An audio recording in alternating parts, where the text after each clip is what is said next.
Greetings. I am Phoenix, owner, designer, and herbalist at Phoenix-Ism. I'm so excited today because this is our very first jewelry tutorial. I'm so excited that you all decided to tune in and view this video. So today, we're getting ready to make a favorite of a lot of our customers, which is the Obsidian Arrowhead necklace. And what we have here today for the pendants is Mahogany Obsidian and Black Obsidian.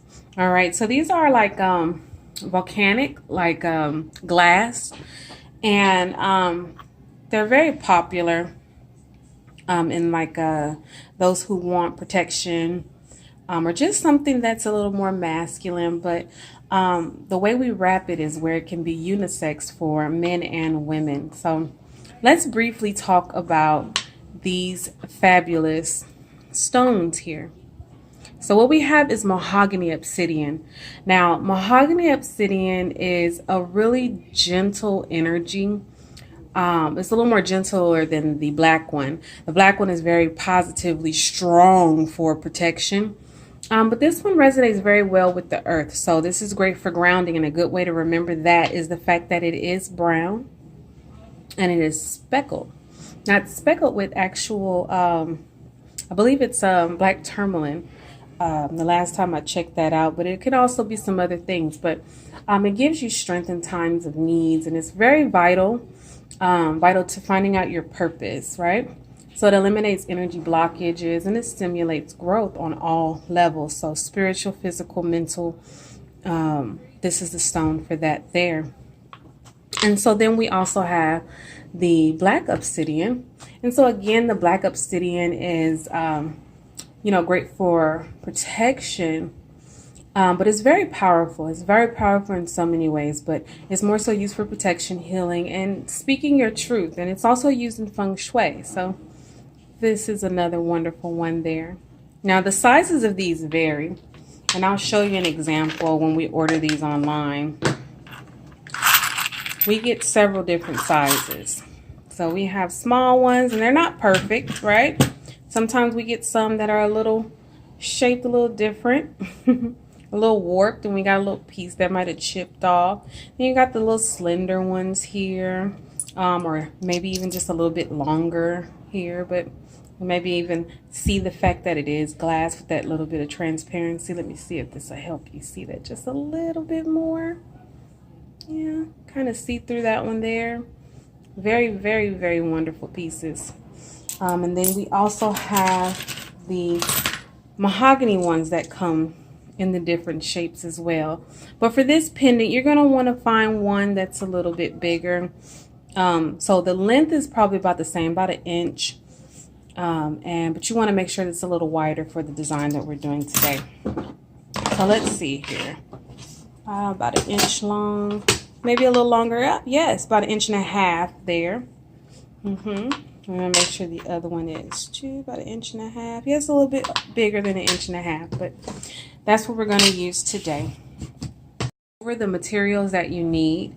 So I know you guys seen a spool out here, but that was the wrong gauge. So I went on and switched it out and made sure I had the right gauge. You're going to need a 20 gauge wire.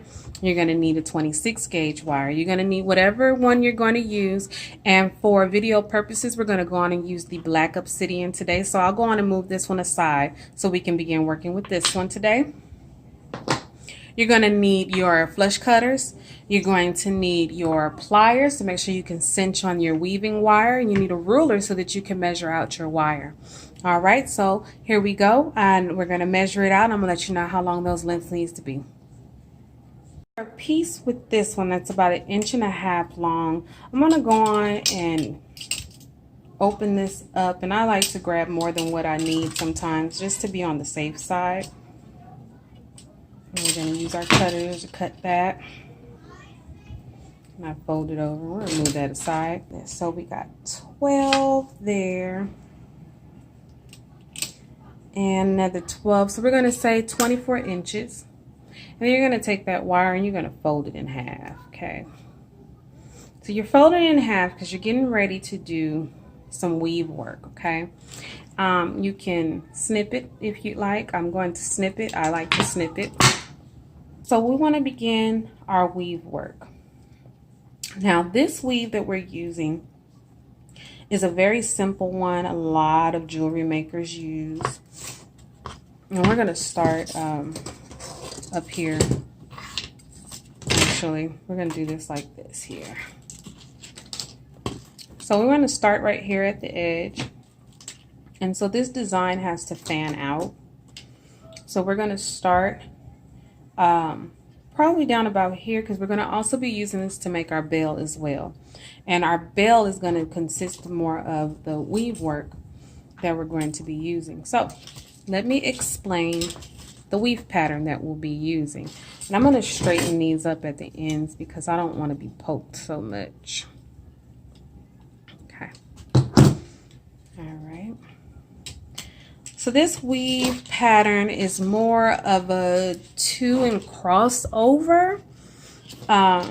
Since you only have 2 lengths here, you're going to want to, I like to secure my ends a little bit.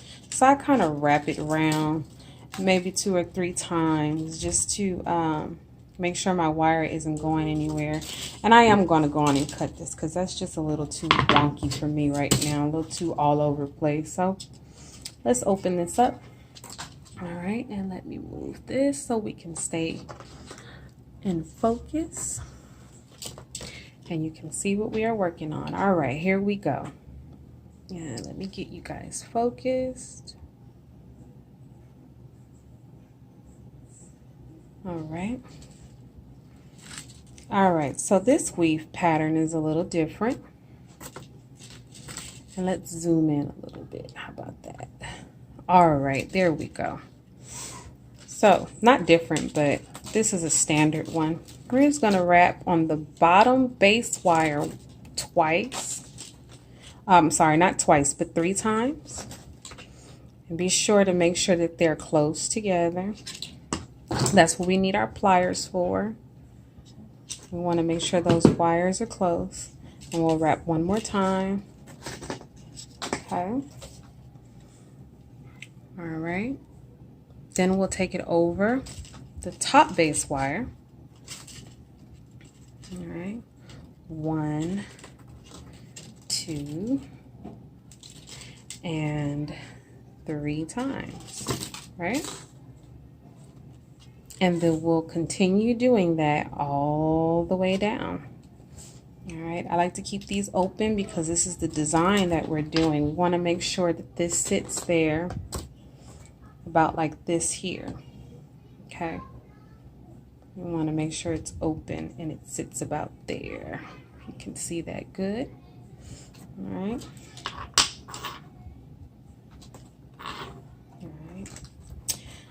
Okay, so let's get it down a little further and then I will show you guys exactly how this pattern works out for this piece. Also, make sure you guys let me know what you thought about the video, how it flowed, if there was anything that I could have done better. Please leave a comment. Let me know what you think and what you think about the piece as well. And yes, it is available at Phoenix-Ism.com. I'm sure you're going to see it up here, probably right about there. All right. Your finger looks humongous when I zoom in, right? All right, I want to show you this pattern once again. And then we're going to speed it up. All right. All right, so we're going to go over one more time.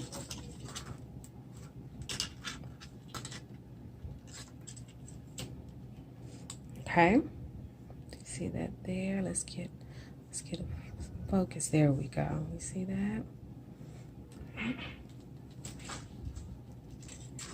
And then 3 more on the bottom base wire. Come on, give me some focus. There we go. All right.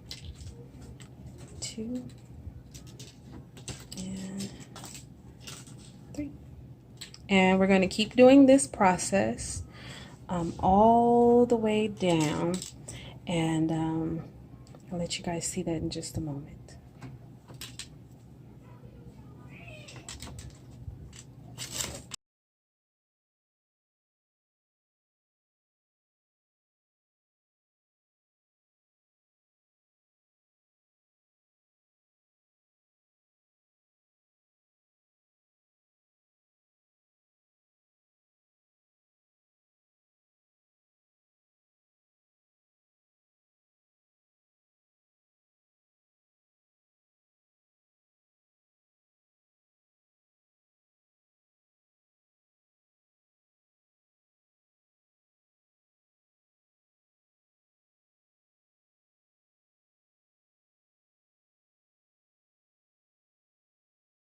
All right, so we are now at the point where I got to do some measuring just to make sure that my bail is going to be a good size for this. So I'm going to take the wire and move it aside just a little bit, and that's about enough for my bail. So you want to make sure you do that weave it down for about an inch. So I'll do a couple more rotations to make sure I get to that inch line, and then from there we'll start working on which is the same weave, but we're going to go on and allow it to widen out for the body of the pendant.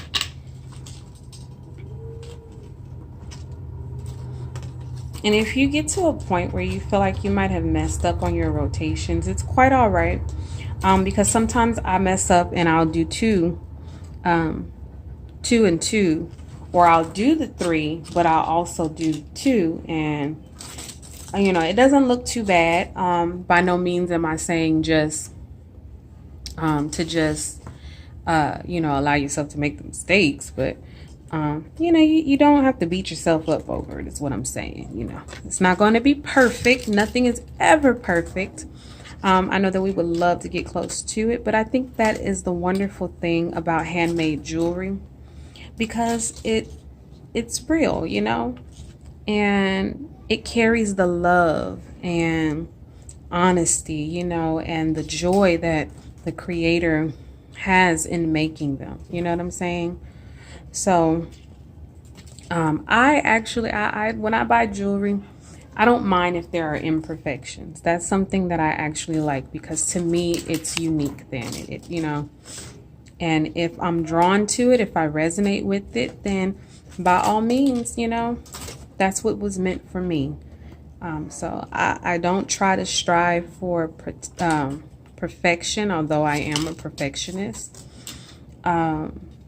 But at the same time, I know better, you know. I know that it's not going to be 100% perfect. All right, so I'm going to fast forward again. Speed on through.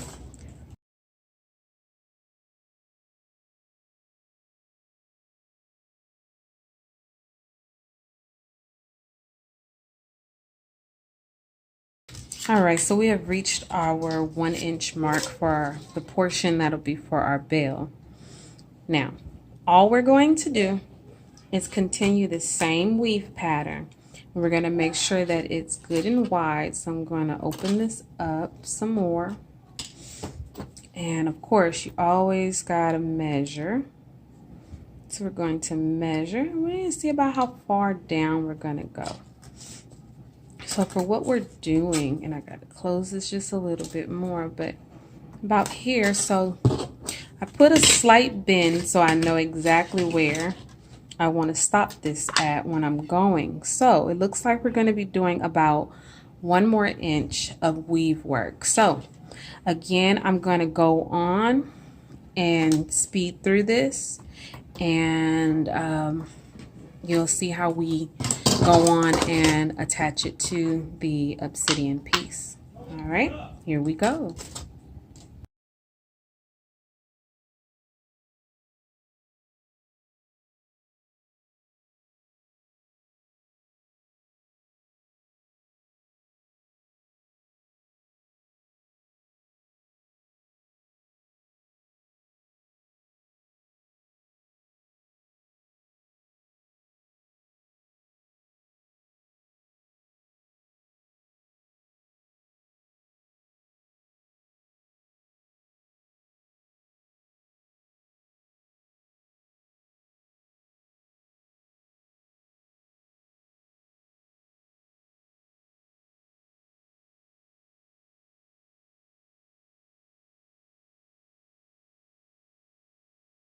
All right, so when you get to this point, you have weaved about 2 inches. So let's make sure.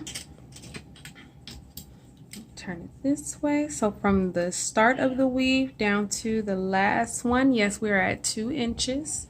Let me show you guys that. And so now we are able to begin our wrap around our obsidian piece. Now, make sure that you are very careful with this because this is a glass. Obsidian is a glass, so that means that you can chip all these little pieces all around the edges. The thinness of this, see? You can chip these pieces off. By the way, just to let you know, these are all actually handmade from my supplier. So they actually chisel away at these by hand. All right, so this one here, we're going to go on and begin to secure. But before we do that, we want to grab our cutters. And we want to go on and cut this piece here. And we want to use the flush part. Now, some people get flush cutters, and I've had these for a while, so the end is like chipped off a little bit. But I like to use the part right here to get a good flush cut. These here, this area here tends to taper it a little bit, and I don't want it tapered. So I'm going to go on and take this and get it in there as closely as I can. And with this wire being so thin, it really doesn't matter where you clip it at with these. Just make sure that you tuck it really good. So we're going to go about right here because it's a little difficult to get in there. All right, so that's clipped. And I keep my scraps for other things. You're going to take your pliers, okay? Let me see if I can get in there good so you can see. You're going to take your pliers and you're going to just turn where you cut. And just make sure you squeeze it good and turn. Be gentle so that you don't ruin the wire. And there it is. It's tucked in there really good. So this is a very simple pattern. Very simple pattern for the weave work.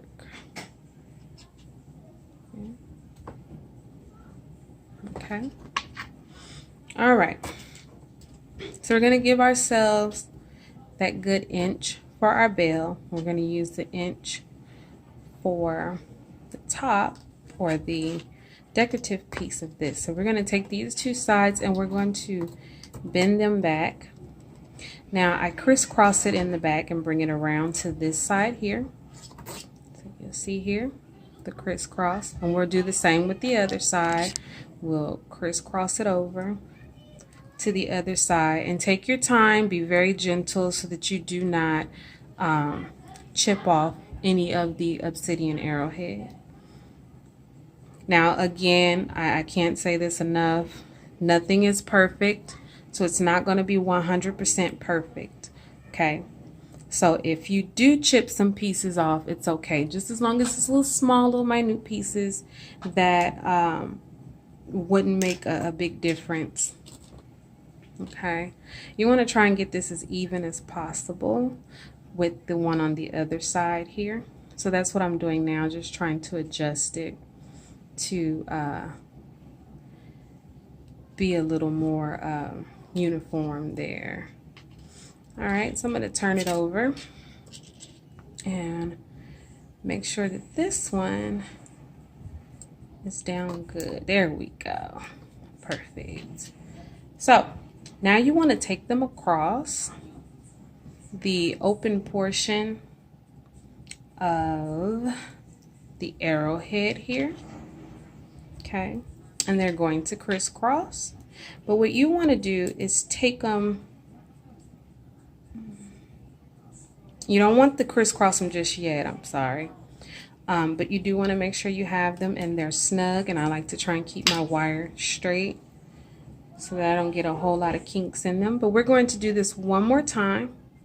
We're going to take it down and we're going to wrap it right up under the other wire. Okay, and this time you're going to take it around and bring it around the front into the little crevice again in the arrowhead, and you can go ahead and take this one straight across. Okay, all right, we're going to do the same thing again on the other side. Crisscross it over, take it underneath, bring it back up take it through the arrow crevice there. I call it a crevice, you guys. And then we're going to take these up to the top. All right. So yes, we created a star. You see it? Pretty neat, huh? All right, so I'm not happy with the way this one is sitting. So I'm going to make sure that I get it a little tighter than what it is. Being careful not to mess up the crystal piece, the arrowhead. Okay. All right, so if you know, I'm doing this very, very snug, if you can tell, just to make sure that I get it the way I want. So now let's work on this bell, okay? Let's get this bell together. So of course, I wrapped a few times, and I'm gonna leave this excess on here because I just might use it to help me seal the bell once I get it complete. So you're gonna bend it over and have it just here. And you're gonna take it just over the arrowhead and bend it forward, okay? Just like that there. Bend it forward like this. And I have bell makers, and I didn't realize that I had one in front of me. So I'm going to use my bell maker here. And this is one that it comes with another one that has larger rounds. I've been using this one when I solder some of my jewelry along with my solder pick, but this works wonderful. Yeah, and of course you can use anything you have, like a Sharpie would make a nice bell. However, this Sharpie is too big. I have my files that I use. I can use the ends of my files to make bells as well. So like I said, nothing has to be perfect. You do this how you feel is best for you and comfortable for you. So I'm going to use the largest part on this bell maker and wrap this around. And wrap this around here. Okay. All right, so at this point, you want to go on and turn it over because I like to pinch it a little. I'll take my pliers sometimes and pinch the back part under the bell here. Now you can do it here if you have a certain type of pliers. It's a little thinner, but I'm going to do it right here. Just a little pinch. And so we pull that out and we can begin to utilize that even more. Okay, utilize that pinch and give us a really nice nice little bell there. Okay, and I like them round, so let me round this off a little. See that there? All right, so looking at this, I don't need this piece, so I'm gonna go on and cut it off. Okay, and same thing like the other one, you want to make sure that it is squared away neatly, of course. So I'm going to take the edge of my pliers and just give a little twist. And then again, just to make sure that it's tucked away. Okay. All right. This side's still sticking out just a little bit. Let me see here.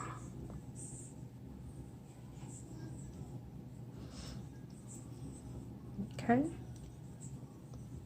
more pinch, and there it is. All right. Okay, so now that that is done, we can go and tighten things up if we like to. If we want to actually have them touch, and I think that's what I'm going to do. So then if that's the case, there we go. Okay, so that's good enough. You're going to go back to the front where we have crisscrossed this and make sure you have it good and snug. And we're going to take that, and that is how we're going to close our bell off. We're going to wrap this around one time, one side one time, and then we're going to snip it a bit because we're going to tuck it inside of the veil. I'm sorry if there's no light. Let me turn the light on and see if that's better. That is much better. All right, so we're going to go on and cut this piece a little short, and we're going to tuck it in to secure the veil. All right, so you're going to make sure you got it good and snug. Okay, and continuing to be careful not to break the obsidian. All right, you take your pliers and just tuck that on in. Okay, hope you guys can see that. All right, so here we go. We're going to tuck it in the veil and squeeze it nice and tight. All right, and you see how it disappears, right? All right, so we're going to do the same thing with the other side. Bring that on around. Make sure it's nice and snug. Take it across and snip.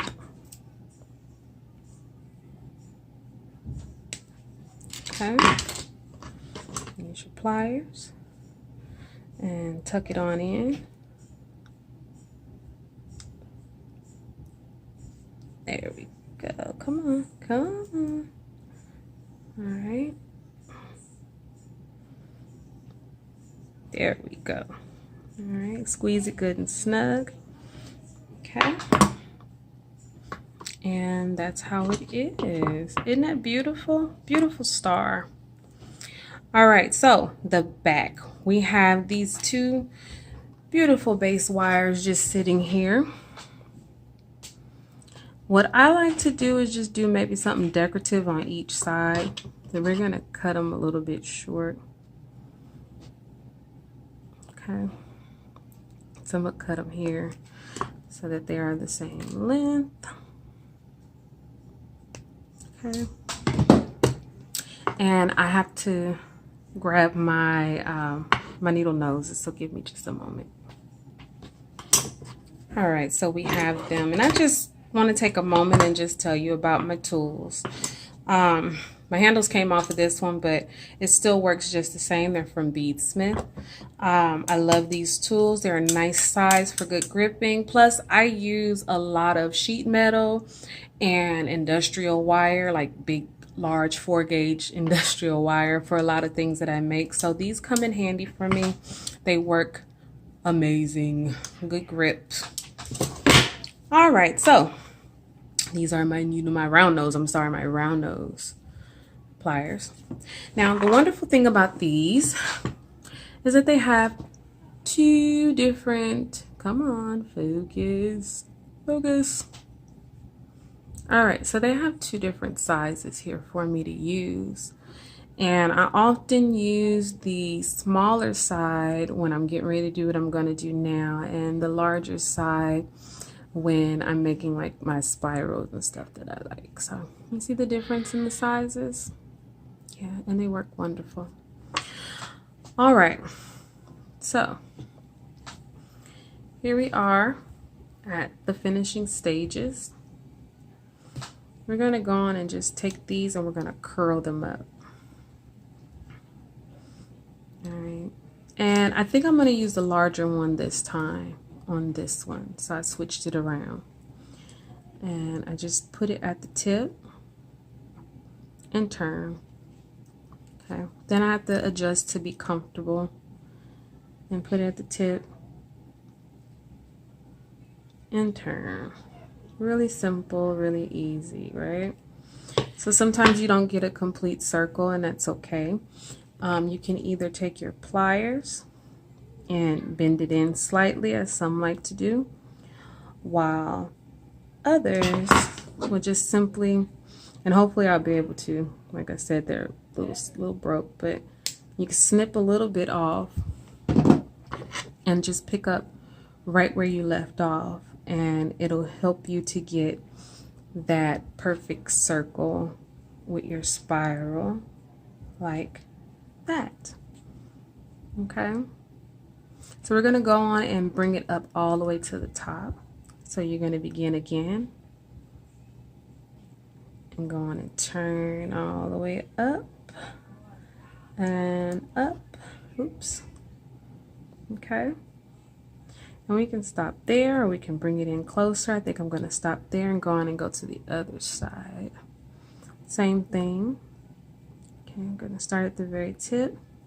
Take your time and roll up. And now I'm going to have the same issue here that I had on the other side.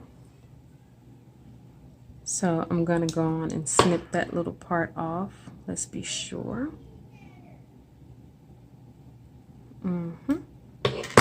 Alright, so let's just do a little small little snip out there. And put that plier in there again. Bring it around, and it happens again. A perfect circle. Well, maybe not perfect, but it's good enough for us. And roll up. I'm going to reposition and roll up again. There that goes. I think I can bring that up just a little bit more and secure. Now, some people may do this, some people may not, but I'll use my pliers to push and secure things when they need to be secured. I think that it's fantastic. And there it is, our Obsidian Arrowhead Pendant from start to finish.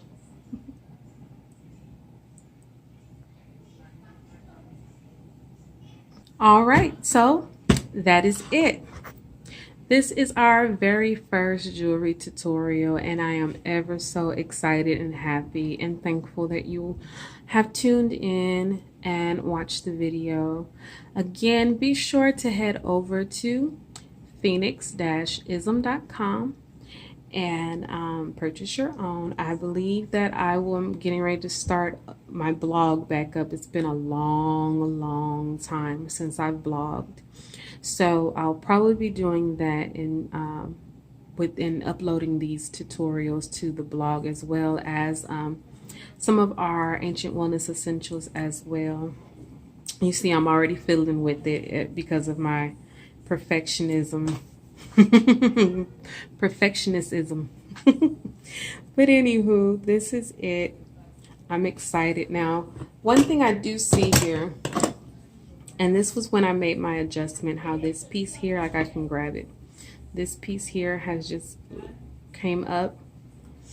What I like to do sometimes to secure and make these things tight is I'll take my pliers and I'll kind of separate it a little bit, and I will kind of bend it a little bit like that. And it's cool sometimes. It'll give it a really nice design sometimes. So let's see if we can do the same thing on the other side. Okay, so you see, and it does, it snugs, it makes it a little more snug. So what I do is go over to the other side as well, right here, and do the same thing. So make sure I do it in the same direction that I did the others, and just kind of open it up a little bit just to secure things a little bit more. And it's not bad looking. Kind of a nice little design in the back. Yeah. And so now we know that everything is secure, nothing is moving, nothing's gonna come out of it. So there it is. All right, so follow us also on our social media platforms. That's Facebook and IG. You'll find us at phoenix.ism.rise. That's PHOENIX.ISM.RISE. All right, again, thank you so much for watching. Peace and blessings to you.